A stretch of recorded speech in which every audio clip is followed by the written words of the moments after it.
मुख्यमंत्री। यानंतर महाराष्ट्र राज्याचे सन्माननीय मुख्यमंत्री देवेंद्र फडणवीस साहेब हे भारतरत्न डॉक्टर बाबासाहेब आंबेडकर यांना अभिवादन करतील।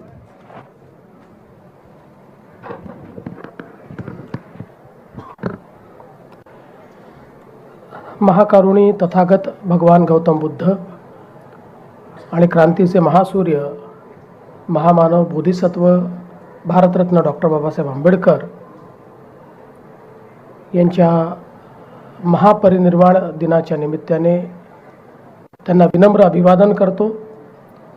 आजच्या या कार्यक्रमामध्ये मंचावर उपस्थित महाराष्ट्राचे राज्यपाल आदरणीय आचार्य देवव्रतजी, आपले लोकप्रिय उपमुख्यमंत्री माननीय एकनाथराव शिंदेजी, माननीय अण्णा बनसोडेजी, माननीय संजय शिरसाटजी, माननीय मंगलप्रभात लोढाजी, माननीय आनंदराज आंबेडकरजी, माननीय आशिष शेलारजी, माननीय नरेंद्र जाधवजी, माननीय संजय बनसोडेजी, अमित साटमजी, चित्राताई वाघ, कालिदास कोळंबकरजी, राहुल शिवाळेजी, महानगरपालिकेचे आयुक्त भूषण गगरानीजी, नागसेन कांबळेजी, भाई गिरकरजी, अमर साबळेजी, श्री विजय सूर्यवंशी, श्रीमती आचल गोयल, श्री प्रशांत नारनवरे, श्री देवेन भारती, श्रीमती अश्विनी जोशी, या ठिकाणी उपस्थित सर्व भगिनी आणि बंधूंनो,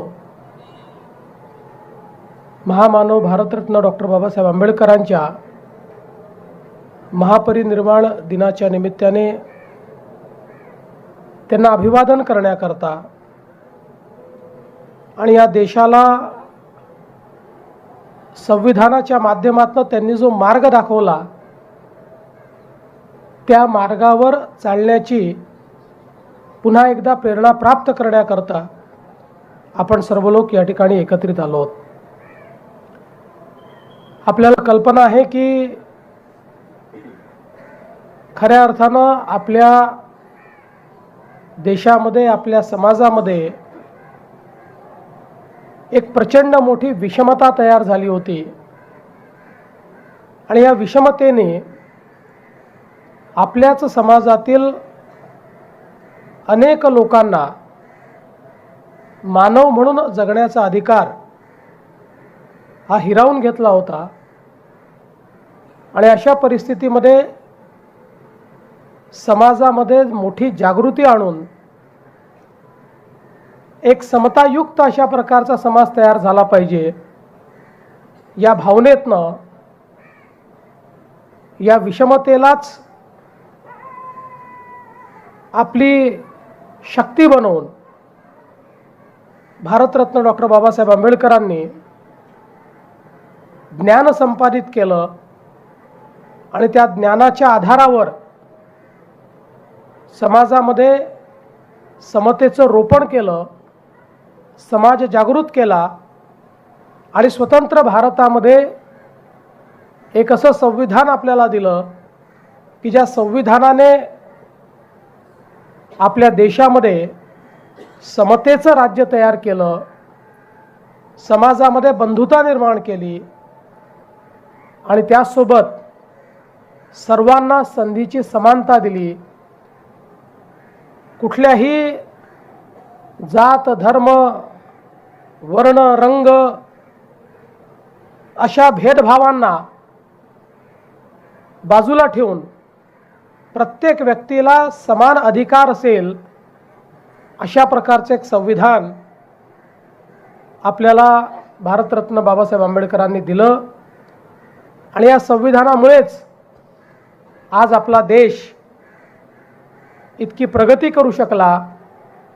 आज आपण जगातली चौथी सर्वात मोठी अर्थव्यवस्था झालो, लवकरच तिसरी अर्थव्यवस्था होऊ। पण याची मुहूर्तमेढ, याचा पायवा हा जर कोणी तयार केला असेल तर तो संविधानकार आणि अर्थतज्ञ अशा भारतरत्न डॉक्टर बाबासाहेब आंबेडकरांनी केला। बाबासाहेबांच्या कार्याचं आपल्याला सगळ्यात महत्त्वाचं जर प्रत्यंतर काही असेल तर मला या निमित्ताने सांगितलं पाहिजे की नुकतेच माझ्याकडे न्यू जर्सीचे गव्हर्नर आले होते आणि त्यावेळेस बोलताना त्यांनी एक गोष्ट सांगितली की आमच्याकडे एक चूक आम्ही केली. आज न्यूयॉर्क न्यू जर्सी सारख्या महत्त्वाच्या भागामध्ये विजेची कमतरता आहे. मी त्यांना सांगितलं की अमेरिकेत इतकी वीज आहे आणि मग तुम्हाला कमतरता का भासते. त्यावेळेस त्यांनी सांगितलं की आमच्याकडे स्टेट ग्रीड आहे, आमच्याकडे नॅशनल ग्रीड नाही. आणि मग त्याच वेळी मला हे लक्षात आलं की बाबासाहेब किती द्रष्टे होते. वीज मंत्री म्हणून बाबासाहेबांनी ज्यावेळेस देशामध्ये पदभार स्वीकारला त्यावेळेस त्यांनी पहिला निर्णय घेतला की संपूर्ण भारतामध्ये एक राष्ट्रीय ग्रीड तयार करायची. भारताच्या कुठल्याही भागामध्ये आपल्याला वीज नेता आली पाहिजे. आज आपण पाहतोय की या नॅशनल ग्रीडमुळे भारताच्या कानाकोपऱ्यामध्ये आपण वीज पोचवू शकलो. अमेरिकेसारख्या प्रगत राष्ट्राला जे लक्षात आलं नाही ते भारतरत्न डॉक्टर बाबासाहेब आंबेडकरांनी लक्षात घेऊन आज भारताला स्वयंपूर्णतेकडे नेण्याचा हा जो काही काम आणि हे कार्यक्रम त्यांनी जो या ठिकाणी आपल्याला दिला, खरोखर त्यातनं त्यांच्या व्यक्तिमत्वाचं आणि त्यांच्या दृष्टेपणाचं दर्शन आपल्याला होतं. आज आपण पाहतोय की विविध क्षेत्रांमध्ये भारताची प्रगती आपल्याला पाहायला मिळते आणि या प्रगतीच्या पाठीमागे या देशामध्ये जी लोकशाहीची व्यवस्था आमच्या संविधानाने उभी केली, या लोकशाहीमुळे खऱ्या अर्थानं भारत हा प्रगतीकडे चाललेला आहे. आणि म्हणूनच आपल्या देशाचे प्रधानमंत्री माननीय मोदीजी देखील अतिशय गौरवाने म्हणतात की माझ्याकरता कुठल्याही धर्मग्रंथापेक्षा भारताचं संविधान महत्त्वाचं आहे, कारण हे संविधानच प्रत्येक भारतीयाचं कल्याण करू शकतं.